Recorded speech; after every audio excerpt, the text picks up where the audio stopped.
السلام عليكم ورحمة الله وبركاته. متابعيني الكرام، النهارده عندنا صبة أرضيات هليكوبتر في مصنع في الجيش في منطقة كده مع الدائري. دي صبة بلدي، خرسانة بلدي. طبعا عشان نظبط الخلطة ديت طبعا احنا عندنا معيار ما بيشتغلش كده، وعشان نطلع جهد خرسانة زي الخرسانة الجاهزة إن شاء الله. طبعا أهو الجرار شغال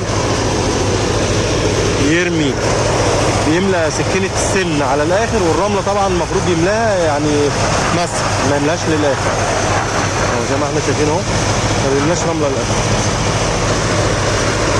طبعا الخلطة هي عندي ما شاء الله. الخلطة أوريكم القوام بتاع الخرسانة.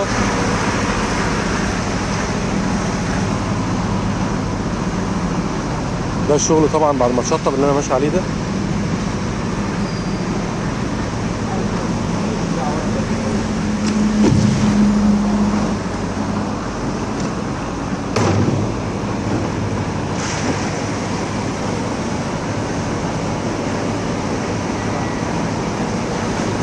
وده شكل الخرسانة اهو، زي الخرسانة الجاهزة بالظبط، نفس قوام الخرسانة بالظبط. المعيار بتاعها 6 شكاير اسمنت وتلت رمل وتلتين سن، فبتديني بالظبط نفس الخلطة بتاعت الخرسانة. جهد 250، محتوى 300 كيلو. طبعا الدراع اهو، وبنعمل بلاطة 3 متر، عرض البلاطة الشريحة 3 متر. طبعا بترجع بعد ما نخلص الطول ده كله بنقطعها فواصل بالمنشار ميكانيكي. وان شاء الله اي شغل جديد هتابع معاكم على طول ان شاء الله.